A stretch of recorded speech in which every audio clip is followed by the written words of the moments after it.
Hello everyone, welcome back to the channel. It's me, Emmy the Cat Lady, and you join me here with some deceased gorillas and a bunch of rats. Yep, we're back in Nuka-World, just outside Dry Rock Gulch. And we're talking about the Rad-Rats today. So we've already covered rodents quite extensively with the mole rats and that kind of a thing. But the rats here at Nuka-World are a wee bit different from them. And Nuka-World, as we know, plays host to a lot of new creatures, and the presence of rats here shouldn't really come as any kind of surprise.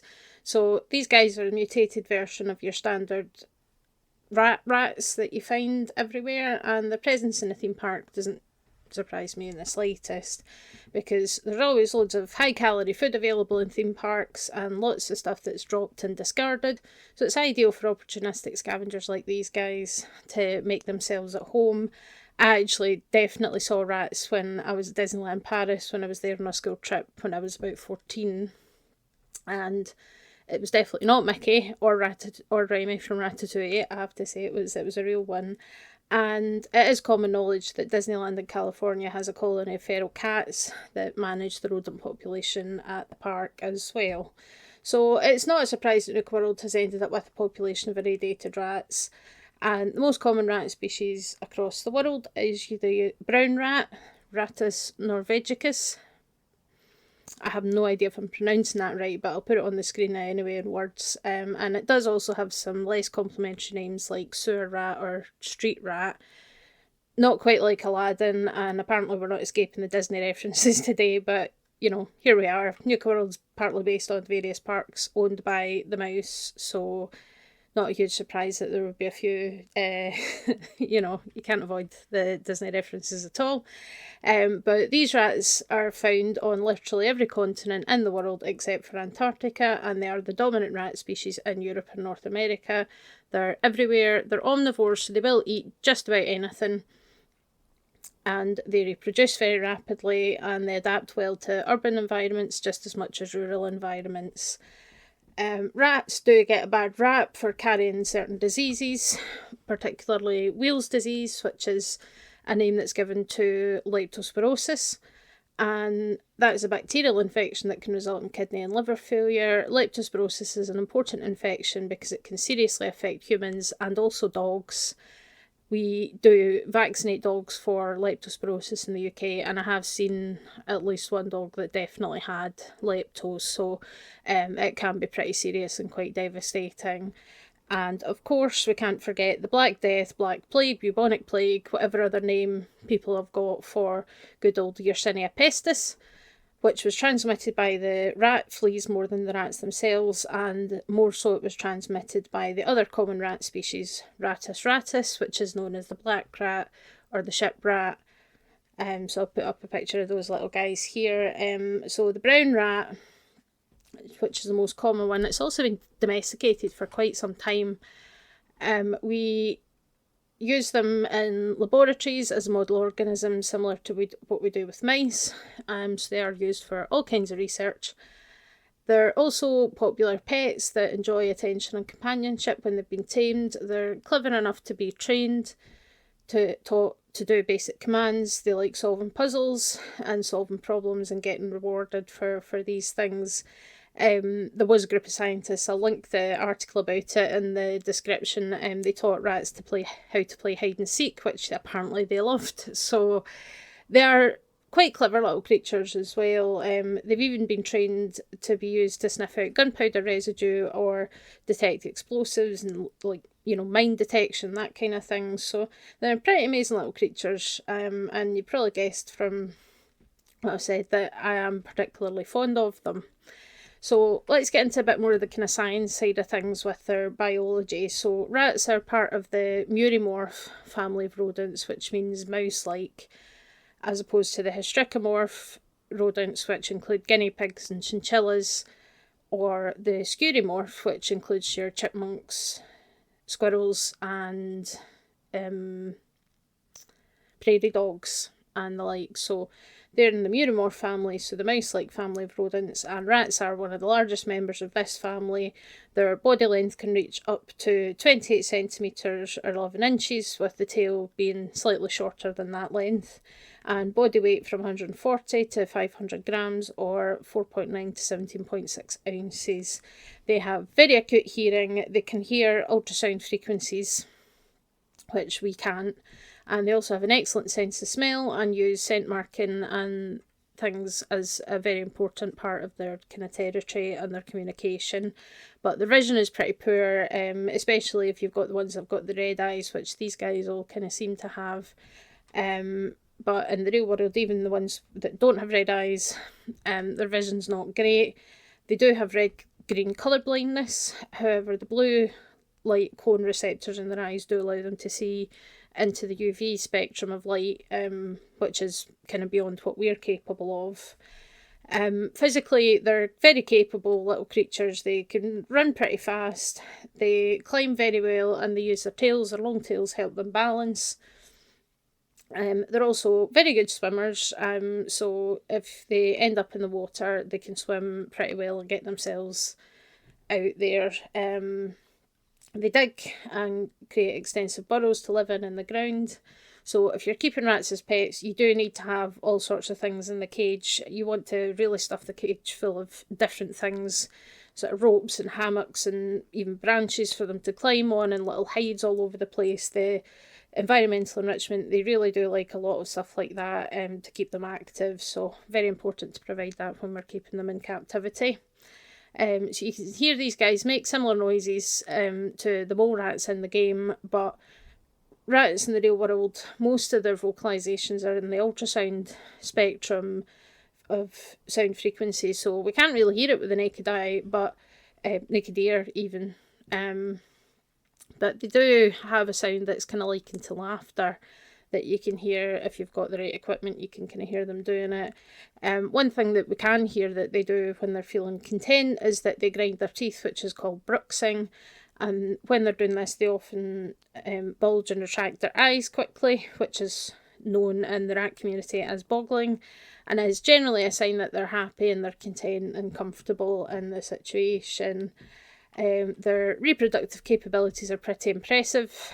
They have a gestation period of 21 days, so 3 weeks, and they can get pregnant again pretty much immediately after giving birth. And the young ones reach maturity at 5 weeks of age. So if you do the maths on that, the population can grow from 2 rats to 15,000 in the space of a year. So pretty big population explosion.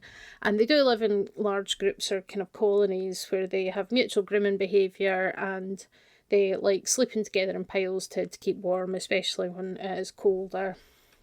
There are a handful of kind of health issues that rats can be prone to, especially important for people that keep pet rats. They're prone to respiratory infections such as mycoplasma, and that unfortunately can sometimes become a long-term health issue for them.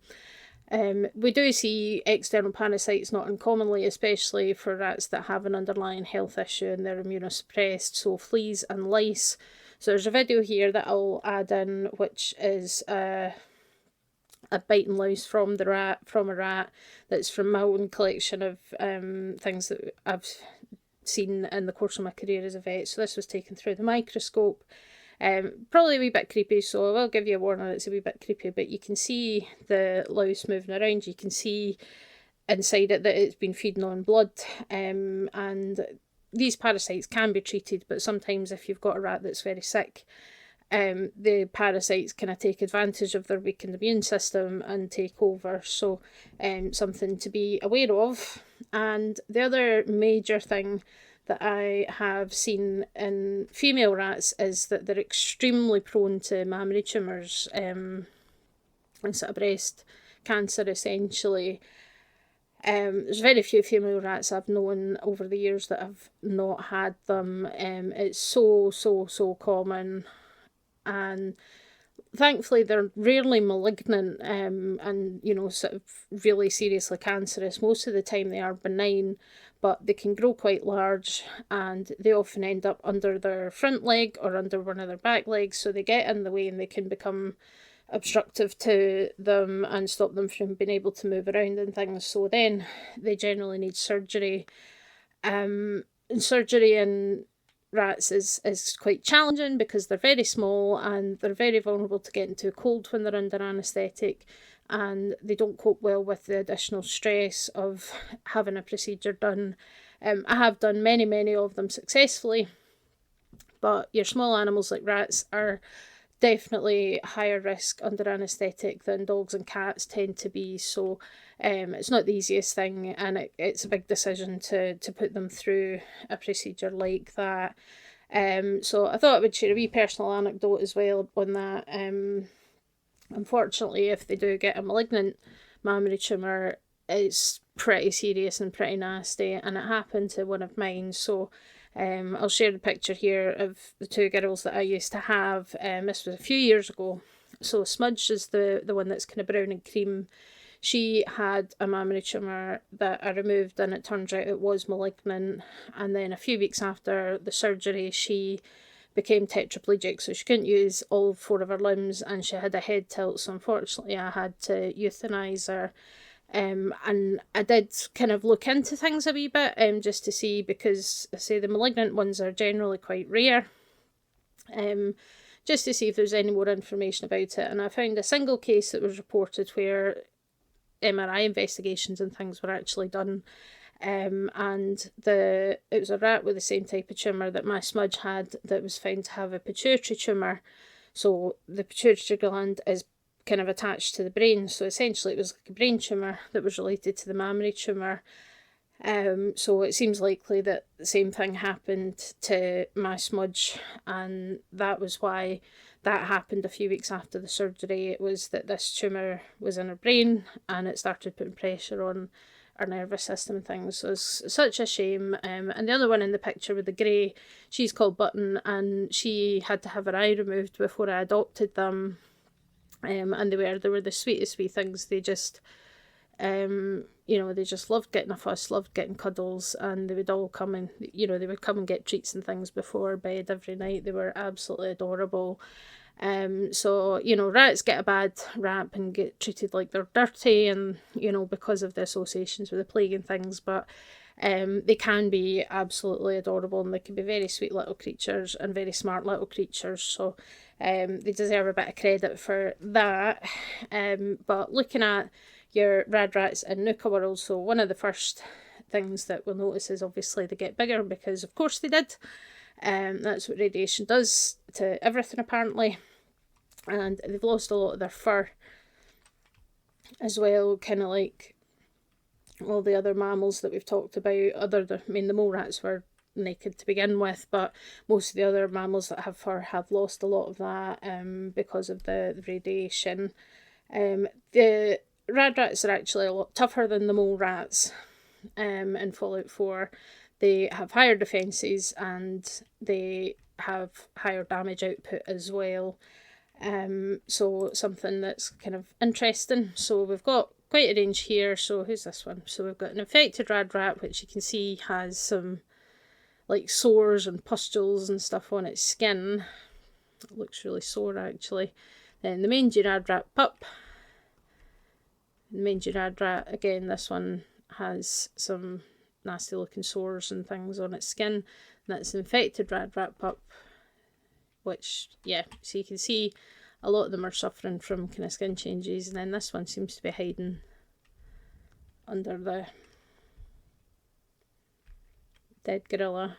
It's just a normal Rad-Rat pup.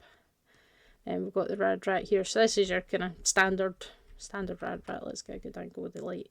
So you can see that skin looks somewhat healthier, and then you've got this one is the most dangerous, which is the plagued Rad-Rat. So you can kind of see it's subtle because it's like broad daylight, but this one does glow green, and you'll see that at night. But again, it has all these nasty sores and things on its body. Also worth noting, they do still have their whiskers, and the yellow front teeth. That is actually a normal feature in rats. So their incisors are kind of yellowy, orangey, that is absolutely a normal thing. It's not a problem, it's not an abnormal, and that is also normal in rats in the real world. The reason for that is that their sort of saliva and their tears and their kind of nasal secretions, if you will, all have a small amount of porphyrin, which is a breakdown product of the pigment that carries oxygen in the blood. So it's a breakdown product of haemoglobin, and they have a lot of that. So you do see that if they're a bit stressed, and the bits around their wee nose gets a bit red. You see this kind of red fluid, and you'll see that from their eyes sometimes as well, and it's kind of red tinged fluid. And a lot of people think it's blood, but it's actually not quite blood, and that's normal. And what that means is that as they get older, their teeth actually take up the stain of the porphyrin and become a kind of orangey yellow colour. So that's actually not anything to do with radiation. That's what they look like in real life as well. So interesting aside, I hadn't actually put that in my notes, but and if anybody was ever wondering about that, that's the reason. But you can see, yeah, that, you know, they've suffered a lot of skin changes, and again, as I talked about, they're prone to getting these external parasites like mange, like lice and fleas, if their immune system's weakened, which, being irradiated, that's probably the case. So that would explain why. Let's put the gun away, we're not actually going to shoot these wee guys. So when they attack, they will fight back, and they will be aggressive towards you. So they tend to fight with their claws and their teeth, and their teeth are no joke. Even a normal rodent bite is extremely painful, and believe me when I say that, because I have plenty of experience of it, it's bloody sore. And they do pass on the radiation damage to you in the game as well, so be aware of that, especially if you're playing on survival mode.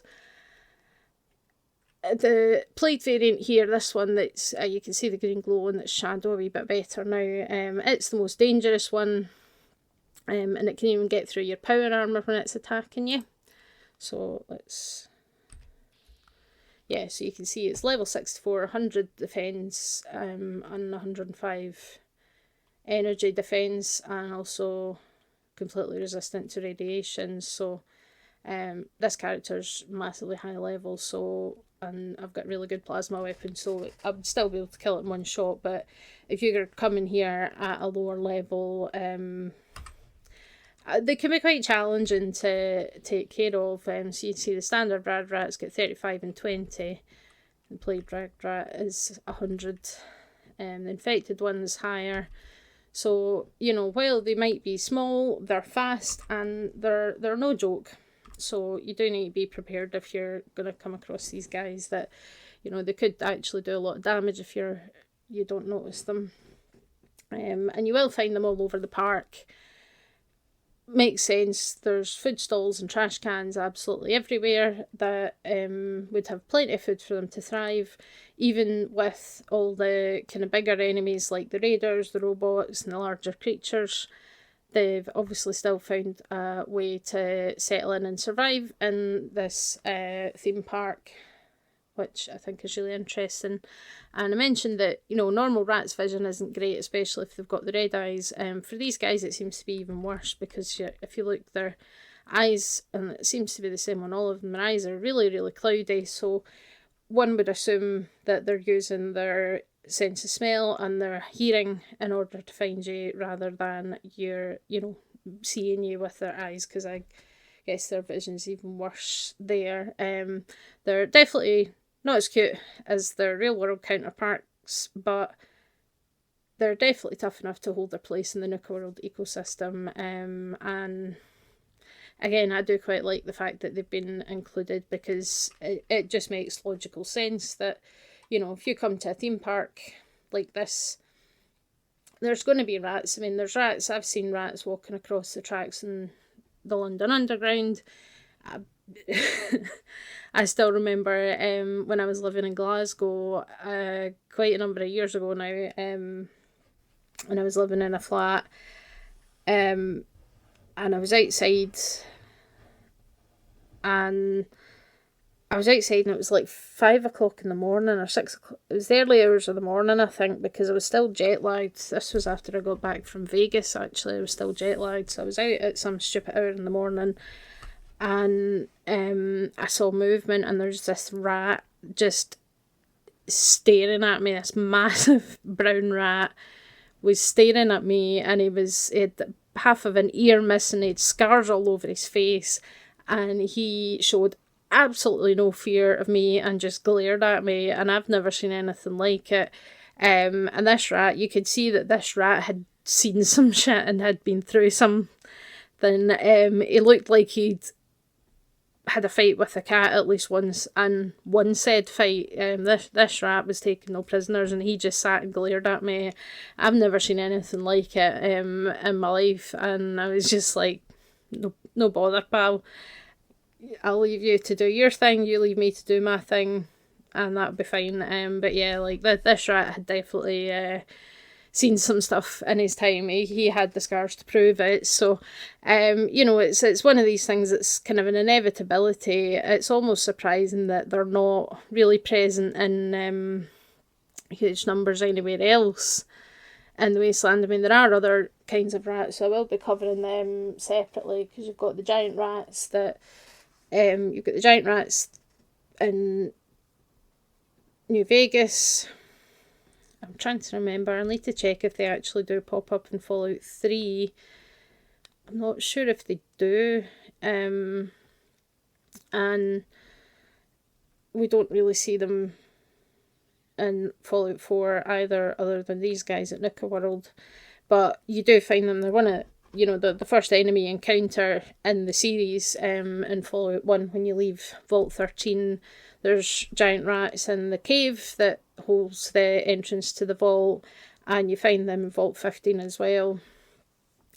So they definitely exist in some places, but certainly the ones that are in New Vegas are quite different from these guys in a lot of ways. And then you've got the rodents of unusual size, or something like that, which is the Princess Bride reference, but I'll cover them in their own video, because I think there's a few differences there. But I just thought we'd finish off the Nuka-World Bestiary with these guys, because of all the creatures you'd expect to find in a theme park, these guys are top of the list, because it's quite well known that a lot of theme parks will deal with that, and it makes perfect sense, because you have a lot of children, and we know that children sometimes throw things or drop things.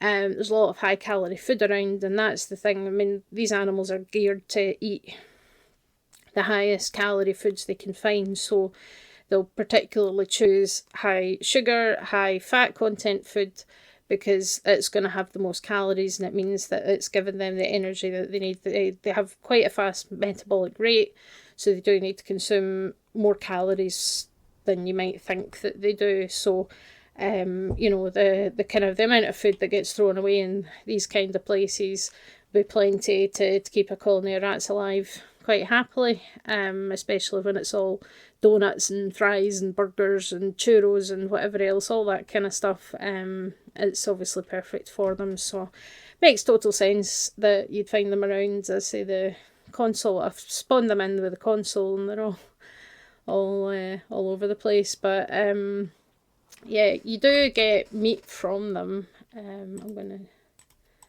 see if I happen to have any, probably.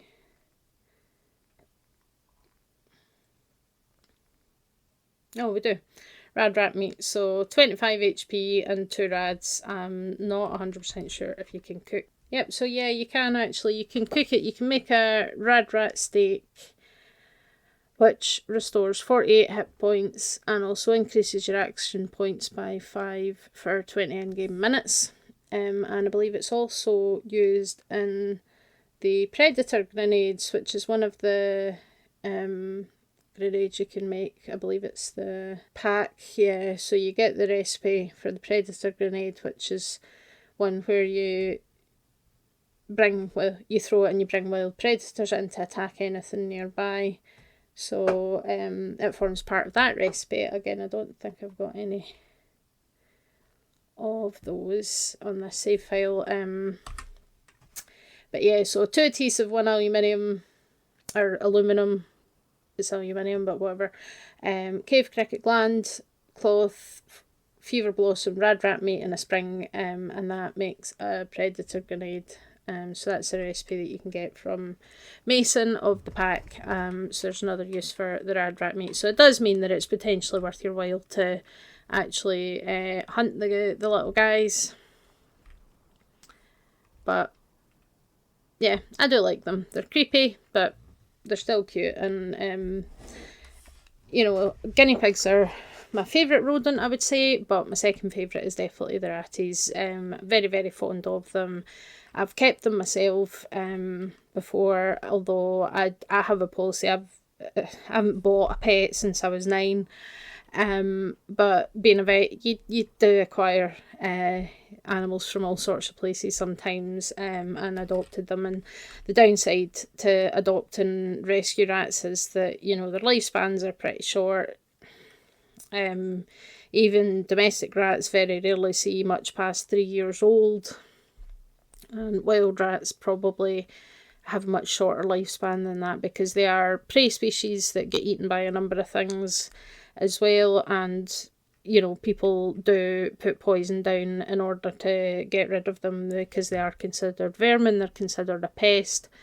So you know, rat poison is a thing that's used quite a lot.